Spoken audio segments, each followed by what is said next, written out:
This is Barry Zalma speaking for Claim School Incorporated's blog, Zalma on Insurance. Today we're going to speak about the MCS-90 endorsement and why it is a surety agreement compelled by federal law and is not insurance.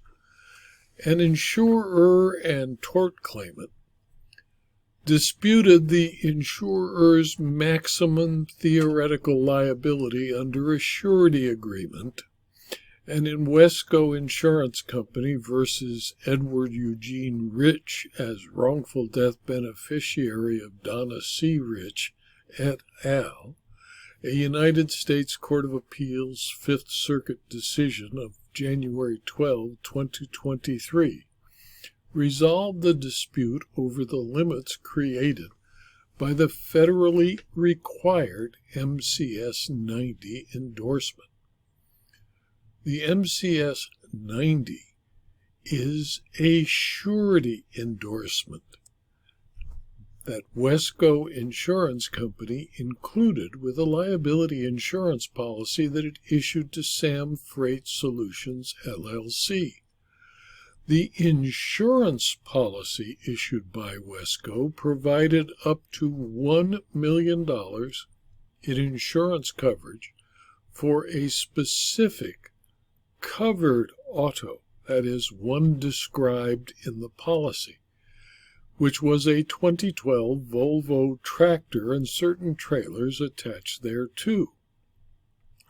The MCS-90 surety endorsement, on the other hand, is a policy endorsement by which Wesco, by the endorsement's terms, assumed up to $750,000 in liability for any final judgment recovered against Sam Freight for public liability resulting from negligence in the operation of any vehicle.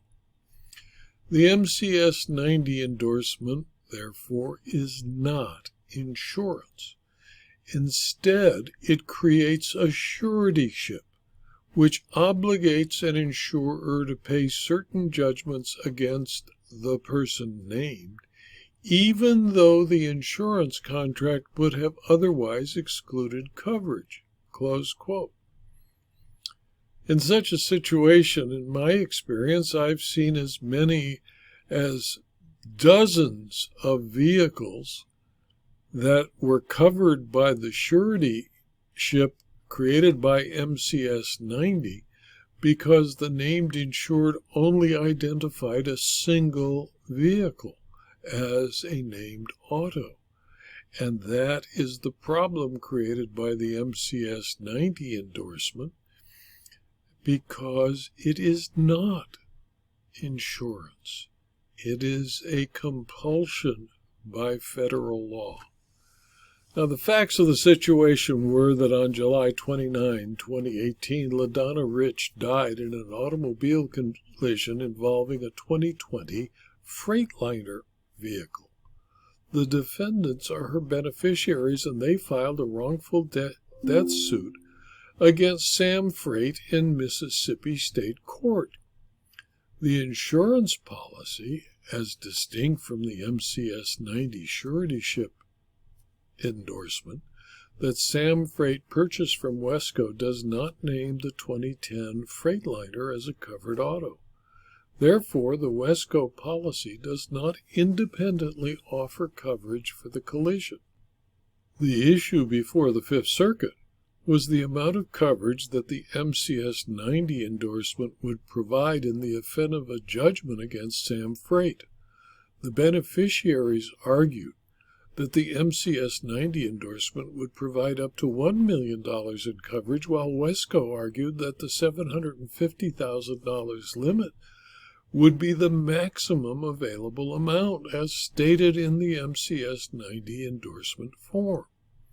The district court granted summary judgment for Wesco, declaring that the MCS-90 endorsement unambiguously provided that Wesco shall not be liable for amounts in excess of $750,000.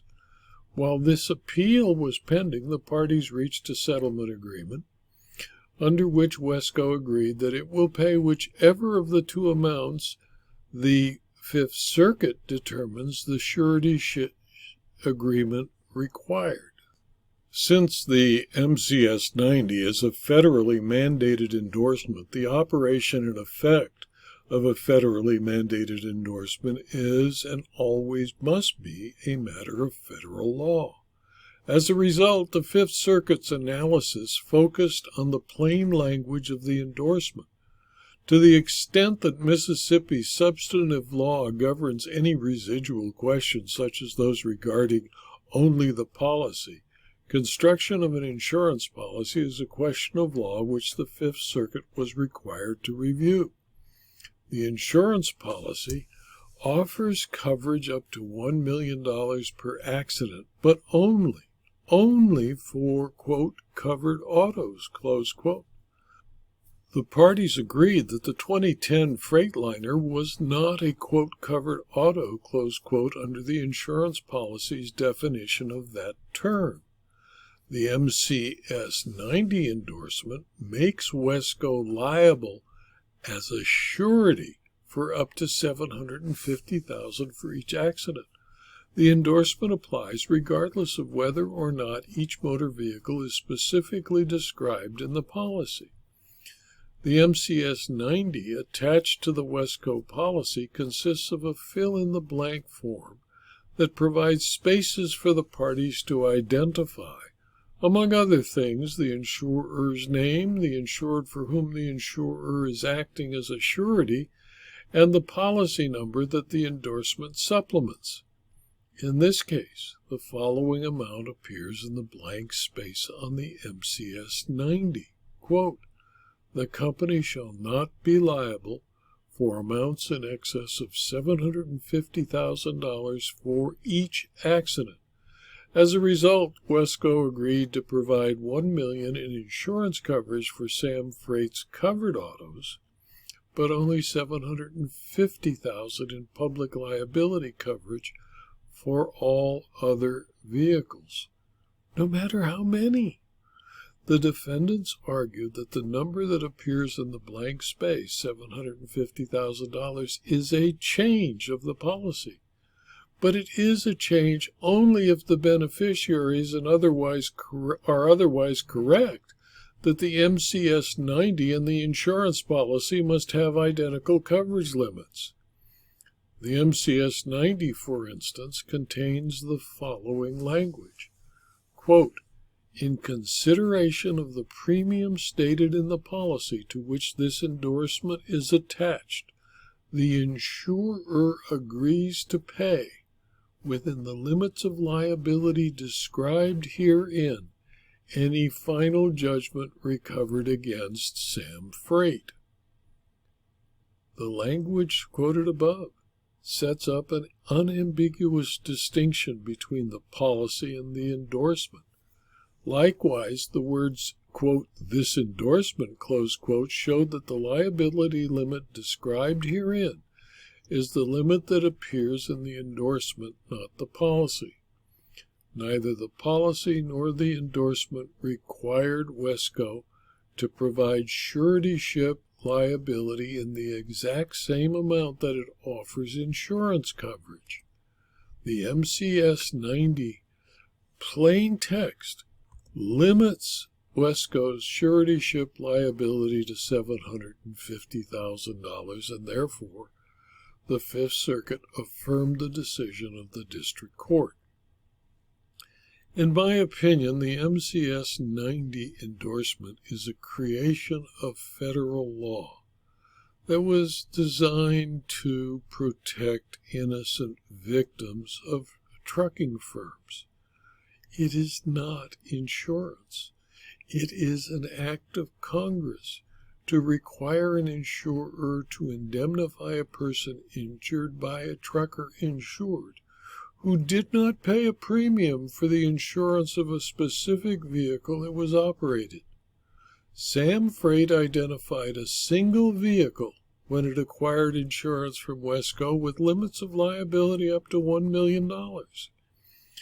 The MCS-90 endorsement, compelled by federal law, limited the exposure of Wesco acting as a surety, not as an insurer, up to $750,000 once it is determined that Sam Freight owed at least that much money to an injured person.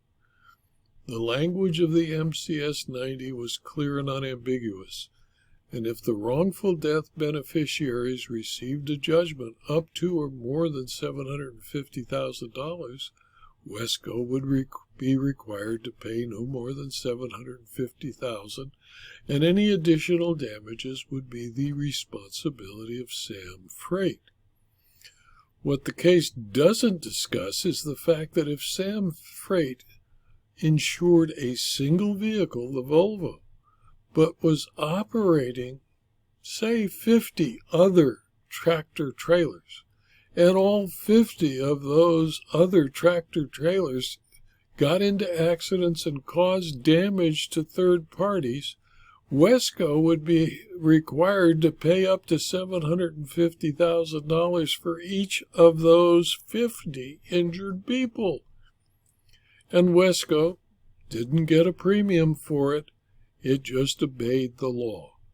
So the MCS-90 is a wonderful thing for people injured by truckers, and not necessarily a very good thing for those who insure commercial vehicles.